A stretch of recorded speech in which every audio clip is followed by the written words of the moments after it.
The Belmont Report, an application to the condom use case study, presented by Kylie Chisholm. The case study question that I am addressing is question number 4, which states, based on the ethical principles outlined in the Belmont Report, describe the ethical issues that should be considered in the condom use promotion programs. How did or did not the program's planners address these or any ethical issues? How would you have addressed these ethical issues if you were the program planner? What is the Belmont Report?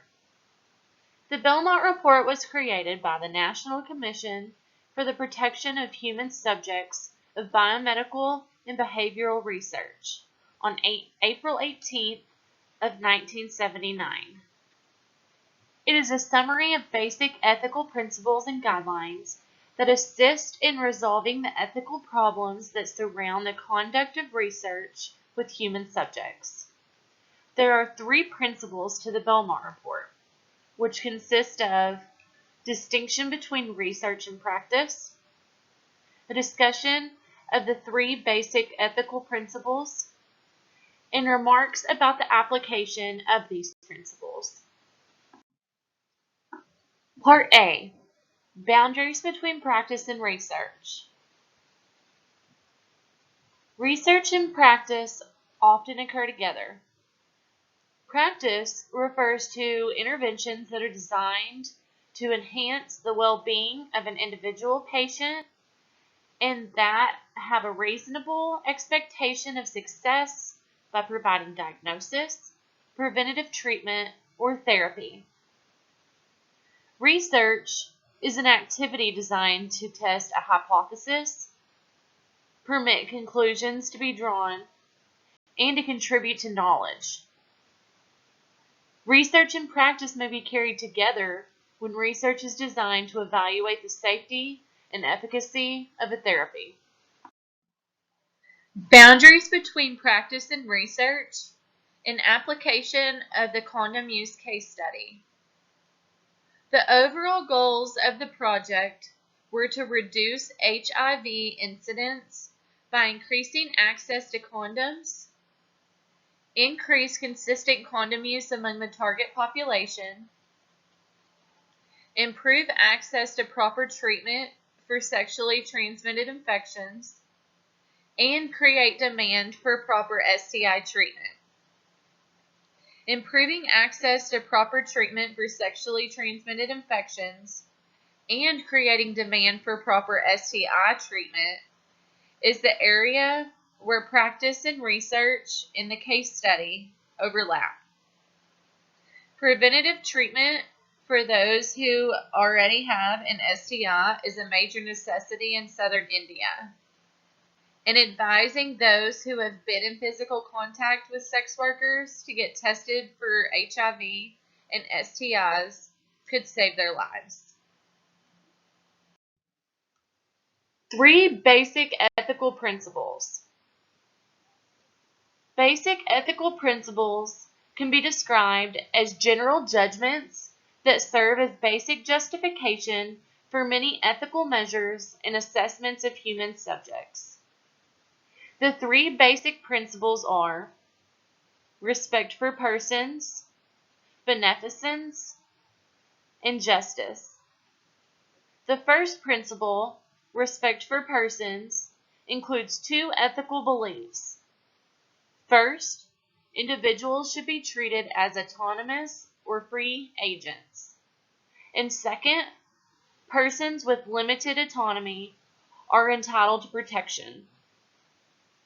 Respect for persons demands that subjects enter into the research voluntarily and with adequate information to situations. The second principle is beneficence.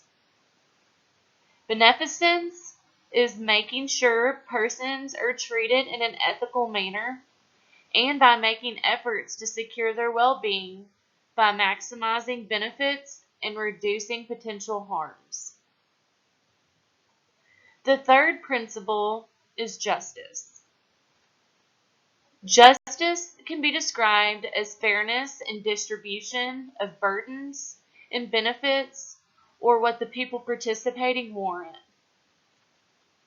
There are several ideas of just ways to distribute burdens and benefits.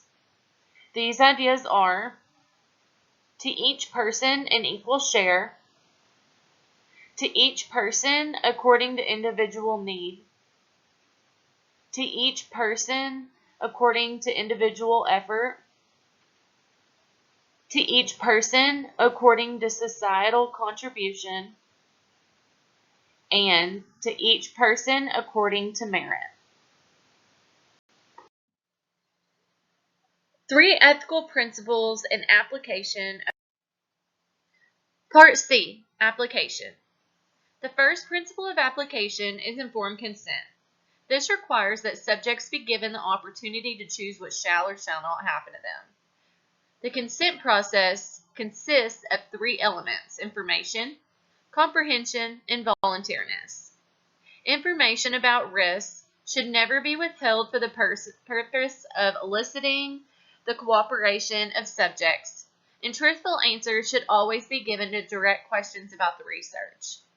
Also, care should be given or taken to distinguish cases in which disclosure could invalidate the research.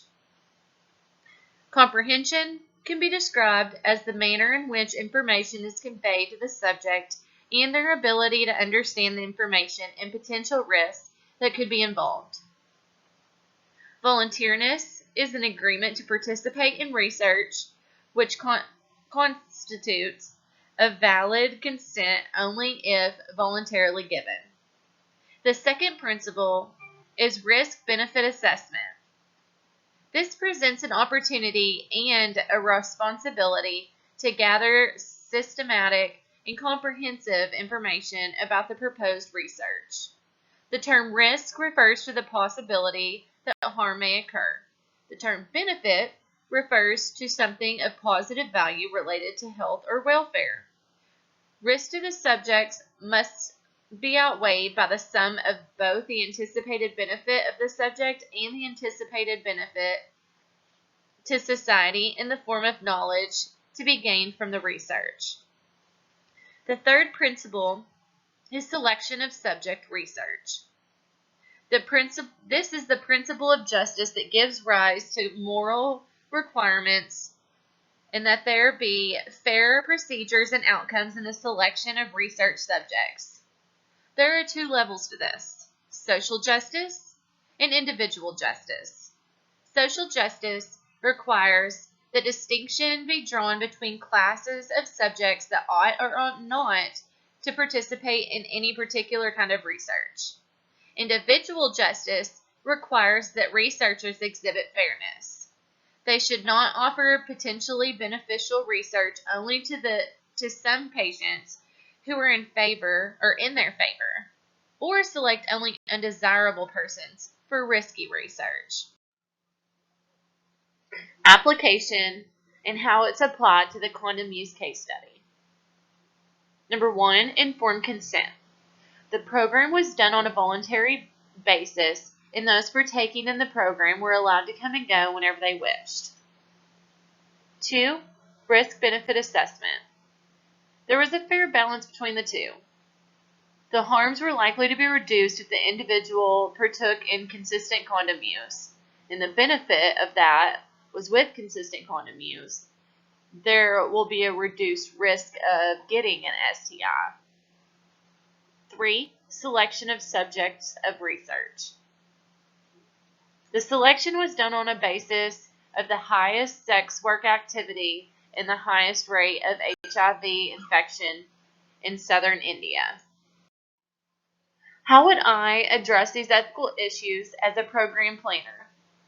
In addition to the case study, some additional suggestions that could be made are: first, educating individuals on why STI treatment was helpful and why, as well as advise males in inconsistent condom use and sex work to get tested periodically.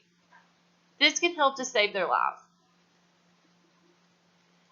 And when it comes to informed consent, I would have those that met in group discussions sign a form stating that they comprehend the information and consent to participating in the discussion.